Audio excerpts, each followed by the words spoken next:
Story 1. The Late Night Stop. It was well past midnight when a group of friends, Megan, Luke, Tasha, and Sam, found themselves lost on a long, empty stretch of highway. They'd been driving for hours after a weekend camping trip, and exhaustion was setting in. Relief washed over them as they spotted the dim neon glow of a 24-hour diner sign blinking on the horizon. The diner was a rundown relic of the past, with peeling paint and a flickering, open sign. But they were starving and tired, so they parked, glad for a break. As they walked in, a bell over the door jingled softly. The place was eerily quiet, filled with just a few scattered patrons, who barely glanced up. The atmosphere felt oddly still, but the friends shrugged it off as a simple late-night vibe. They slid into a booth, grabbing tattered menus. "This place is kind of retro," Megan muttered, eyeing the faded posters on the walls. "It's got character," Luke joked, but even he couldn't shake the strange feeling creeping over him. A waitress appeared, her uniform crisp but outdated, her eyes vacant, almost like she was looking through them. "What'll it be?" she asked in a flat tone. They ordered coffee and a few plates of diner food, trying to make light of the odd vibe. But as they waited, they noticed the other customers muttering to themselves, voices soft but intense. They seemed distant, focused on memories from another time. Part 2, an unsettling silence. As the minutes ticked by, an odd silence fell over the diner. The friends were caught off guard by just how quiet it had become. The few other patrons, people they assumed were locals or other travelers, seemed lost in their own worlds, whispering things just out of earshot. No one touched their food, not even a sip of coffee or a bite of pie. Instead, they stared into their cups, eyes glazed and expressionless, as though reliving distant memories. Sam shifted in his seat, casting a wary look around. "Is it just me, or does something feel off here?" he whispered. "Yeah, definitely creepy," Tasha replied, shivering slightly as she glanced at the faded decor. "It's like everyone's in a trance or something." The friends' food arrived, but the plates looked unappetizing, each item looking dull, almost gray, as if time had drained the life from it. Luke hesitated, but hunger won out, and he took a cautious bite. The taste was flat, cold, as though it had been left out for hours. Still, they tried to eat, hoping it would help ease the tension. The waitress returned, her blank gaze fixed somewhere beyond them. "Anything else?" she asked in the same monotone. "No, thank you," Megan said quickly, suddenly eager to leave. But the waitress just stood there, staring, her mouth slightly open as if about to say something else. After a long pause, she turned and drifted back to the counter without another word. Part 3, Attempted Escape. When Tasha started feeling lightheaded, they all agreed it was time to leave. They left cash on the table and got up, relieved to finally be out of the diner's oppressive atmosphere. But as they reached the door and stepped outside, a familiar jingle echoed in their ears. They froze, finding themselves standing, right back at their booth, the plates still untouched, their half-finished coffee cups exactly where they'd left them. What just happened?" Megan stammered, looking around in shock. "Maybe we got turned around?" Luke suggested weakly, his voice laced with disbelief. The group tried again, this time moving with purpose, but the moment they opened the door, they found themselves once more at the same table, as if they'd never left. Tasha's eyes widened in panic. "This is impossible. We left, how are we back here?" As they exchanged anxious glances, the other patrons looked up, their faces drained of color, eyes vacant yet somehow filled with recognition. One elderly man reached out, his hand trembling, and whispered, "You can't leave." The friends' confusion turned to horror as they realized they were caught in some nightmarish loop. Desperate, they tried every exit they could find, the kitchen, the back door, even a window in the restroom, but each attempt ended with them back at the same booth, surrounded by their cold plates of food. Part 4, A Haunting Revelation. Exhausted and terrified, the friends sat down, defeated. Luke scanned the walls, looking for anything that could give them a clue. That's when he spotted it, a black and white photograph on the wall near their booth. The photo showed a bustling diner from decades ago, filled with smiling faces. But in the back corner, he recognized a group of 4 people that looked eerily like them, seated in the same booth, wearing similar clothes. "No, that can't be us," Luke said, his voice barely a whisper. The others leaned in, equally horrified as they stared at their own likenesses in the picture, captured in a place they'd never been, or had they? As they looked around the diner again, they noticed details they hadn't seen before. Faded newspaper clippings framed on the walls, some with headlines that sent chills down their spines. Tragic accident at local diner claims multiple lives. 24-hour diner closes following mystery gas leak. Realization washed over them as they pieced it together. The diner had been closed for decades, left abandoned after a tragic accident had claimed the lives of everyone inside. But somehow, it was still here, and so were its patrons, echoes of lost souls, forever trapped in a place that existed beyond time. Part 5, Becoming Part of the Diner. As dawn approached, the friends felt themselves weakening, as though the diner were siphoning their very energy. The whispers from the other patrons grew louder, filling their heads with fractured memories of lives from a time long past. The waitress approached their table once more, her vacant eyes now locked on them with a strange intensity. "You belong here now," she murmured, a hint of sorrow in her voice. "No, we don't," Tasha cried, desperately clinging to her friends. But one by one, they began to fade, their reflections in the windows growing faint, their voices becoming part of the endless whispers that haunted the diner. They understood now, the diner had claimed them, just as it had claimed everyone else. Soon, they too would be part of the forgotten past, waiting silently for the next group of travelers to wander in, forever bound to the cursed diner. When the first light of morning touched the sky, the 24-hour diner sat empty once again, its faded sign flickering weakly, ready to lure in the next unsuspecting souls. Story 2. The Uneasy Feeling. As the friends picked at their food, an unsettling feeling crept over them.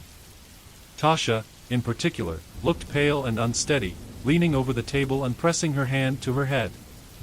"I don't feel right," she whispered, her voice faint. "You look pale," Sam said, his concern evident. "Maybe you just need some air." But the air inside the diner was stifling. It felt heavy, thick with a strange smell that none of them could quite place. Megan, trying to shake the sense of dread, looked around the room, searching for anything that might put her mind at ease. But the more she took in, the stranger it all seemed. The walls were lined with yellowed clippings and black and white photos capturing scenes from the diner's past. Patrons smiling in booths, waitresses in retro uniforms, friends laughing over milkshakes and burgers. The snapshots all looked like they'd been taken in the 1950s and 60s, capturing the diner's former heyday. But something else began to dawn on Megan. The people currently seated in the diner looked identical to the patrons in those old photos.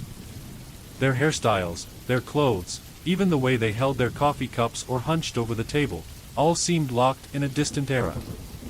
Sam noticed her frowning. "What's wrong?" "It's nothing, I think," Megan replied hesitantly. "But doesn't it seem like the people here are out of place?" Luke raised an eyebrow, glancing around. He hadn't noticed it before, but now he saw what she meant. The people in the diner weren't just distant, they seemed frozen in time, their eyes dull, their hands moving slowly, almost mechanically, as if caught in a loop.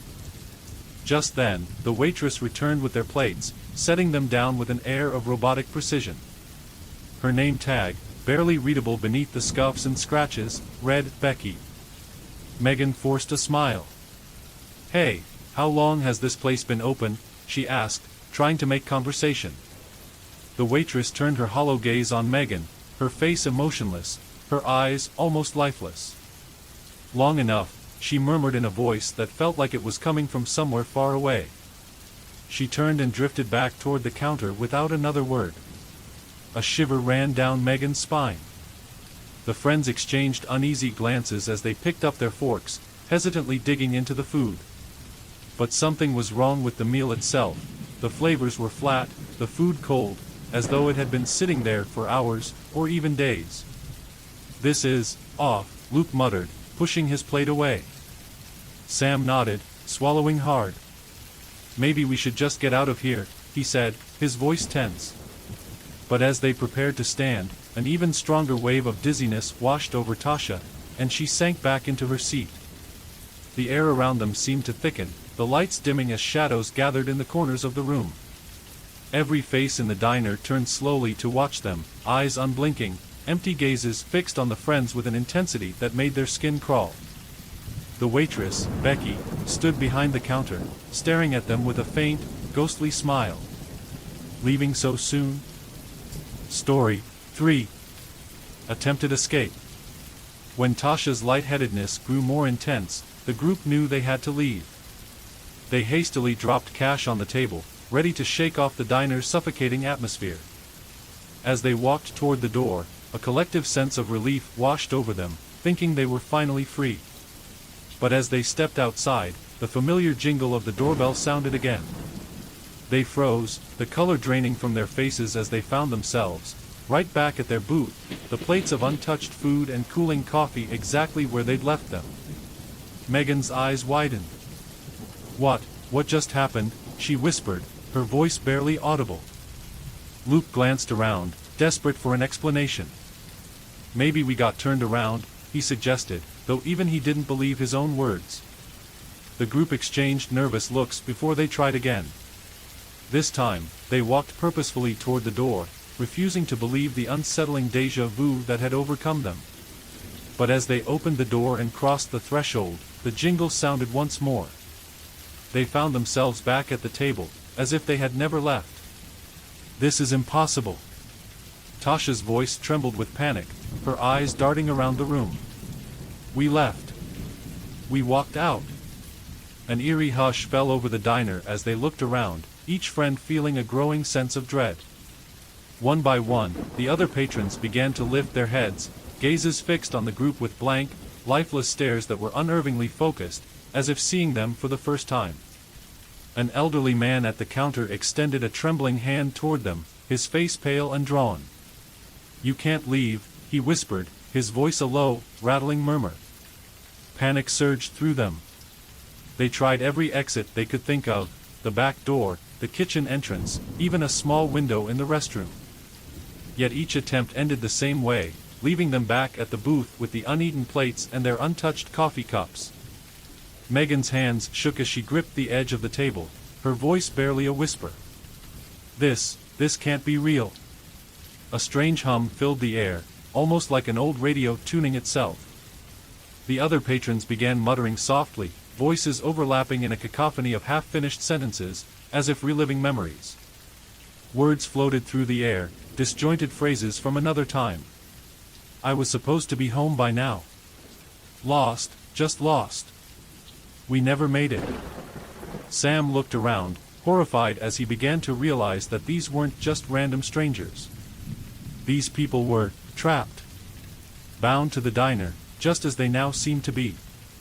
His heart pounded as he noticed the faint outlines of ghostly patrons sitting at tables where, moments ago, he was sure there had been no one. Desperate, Luke slammed his fist against the table. "There has to be a way out. We can't be stuck here, there has to be some explanation." The waitress, Becky, appeared at the end of the aisle, her pale face expressionless. She looked directly at them, a faint, ghostly smile forming on her lips. "You're already home," she whispered, and in that moment, they felt an unshakable sense of dread, as though the walls themselves were closing in. The friends sat back down, exhausted and terrified, their last remaining hope slipping away. The whispers grew louder, filling their ears as the diner seemed to absorb them, its walls thick with the secrets of those who had come before. They realized, in horror, that they were becoming part of the diner's ghostly clientele, destined to spend eternity in that lost, desolate place on the side of the road. As the clock struck midnight, the neon, 24-hour diner sign flickered, casting eerie shadows over the lonely highway, waiting patiently for the next group of travelers to find their way inside. Story 4. Realizing the truth. The friends sat in stunned silence, trapped by fear and exhaustion, the eerie whispers echoing in the back of their minds. Luke, trying to distract himself, glanced around the diner. His eyes landed on an old photograph in a dusty frame beside their booth, and he squinted at it, drawn in by the faded, ghostly faces. The photo showed the diner decades ago, filled with smiling patrons and a lively atmosphere that was a stark contrast to its current emptiness. But as Luke looked closer, he felt his stomach lurch. His own face, his own friends, were among those strangers. They were there, frozen in time, sitting in this exact booth, wearing the same clothes they had on now. It was impossible, yet there they were, staring back at him across the decades. "Guys," Luke's voice cracked as he whispered, reaching to point at the picture with a trembling hand. "Look at this." The others leaned in, faces drained of color as they saw themselves caught in a black and white moment from a time long past. Megan clasped her hands over her mouth, her breath hitching as the realization began to settle in. "No, no, that can't be." Sam's voice was hoarse as he leaned closer, his eyes darting from one face to the next. "That's us." Desperate for an answer, Sam started rifling through the other yellowed clippings scattered on the table, as if searching for something to ground him back in reality. His fingers stilled when he uncovered an article from the 1960s, its headline reading, "Tragic Gas Leak Explosion Claims Lives at Local Diner." Beneath the headline was a photograph of the diner, this diner, charred and hollow, with firefighters sifting through the wreckage. A list of names followed, all of them recorded as victims, doomed by a gas leak that had sparked an explosion late one night, taking everyone inside. "This doesn't make sense," Megan's voice shook as she looked up from the article. Her hands were cold, her body numb. "We're not dead." But the evidence around them felt chillingly real. Every patron in the diner looked like they belonged to another era, their clothes and hairstyles out of place, like relics from another time. The whispers grew louder, swelling with a sense of recognition, and the faces around them seemed to become clearer, filled with a haunting awareness. "Hey," Luke whispered, looking around. "Do you hear that?" The voices were no longer quiet or distant, they felt close, as if pressing in on them from all sides, growing louder, overlapping in desperate tones. "You never left, the accident, we never made it out, forever trapped." Then Becky, the waitress, appeared at their table, her face pale and emotionless as she looked down at them. Her vacant eyes were filled with a sorrow that only the truly lost could know. "You never left," she said softly. "No one ever does." A wave of despair washed over them as Becky's words sank in. Luke turned back to the photograph, his eyes glazed, recognizing his fate in the faces of those who had come before them, all caught in that one tragic moment that had tied them to this place forever. Tasha clutched her chest, struggling to breathe as the diner seemed to close in around them, every wall, every door becoming part of a loop they'd never escape. The truth settled over them like a suffocating fog. They were trapped, forever bound to the diner, part of its ghostly legacy. As the clock on the wall ticked forward, marking another lost hour, they realized they would never make it back home. Story 5. Part of the diner. The weight of the truth pressed down on them, colder than the chill that clung to the diner's air. They were part of the tragedy now, prisoners bound to a place stuck in an endless, looping night. No amount of pleading or fighting would break them free. The friends sat frozen in their booth, wide-eyed as the reality of their fate slowly enveloped them. Megan's hand shook as she reached for her coffee cup, only to realize that she was losing form. Her fingers were fading, becoming as transparent as the ghosts around them. "This can't be happening," she whispered, watching as her own hand slipped through the cup, leaving it untouched on the table. Luke's voice was hollow, almost mechanical, as he murmured, "We're part of it now." As their voices grew quieter, blending with the murmurs around them, they became aware of something strange in their surroundings. One by one, their faces appeared in the old photos on the walls, frozen smiles and wide eyes mirroring the horror that now claimed them. Their figures emerged alongside the decades-old patrons, a collection of souls trapped within the diner's walls. Their images stared back at them from across time, faded and spectral, part of the diner's eternal, unchanging scenery. Tasha's figure flickered, her face slowly merging with the other patrons as her voice slipped into a barely audible whisper, forever echoing the words of the lost, "Help us, we can't leave." Then, a distant jingling filled the silence. The friends heard the door open, and, from within their spectral forms, they turned to see new visitors, 2 travelers, weary and unaware, wandering into the diner's strange glow. Megan tried to scream, to warn them, but her voice was no longer her own, lost to the chorus of whispers that filled the diner. She, Luke, Tasha, and Sam were now mere echoes, waiting with the others, frozen in time, as the newcomers found their booth. The diner lights flickered as dawn approached, casting eerie shadows across the walls. And there, among the photos, the images of the friends glowed softly in the dim light, ghostly reminders of the latest souls who had joined the diner's collection. The 24-hour diner sign outside flickered in the growing light, beckoning the next unfortunate soul. And as the cycle began again, the whispers resumed their soft, endless call, "No one ever leaves." If you like this scary horror video, subscribe my YouTube channel for more new interesting scary video. Thank you.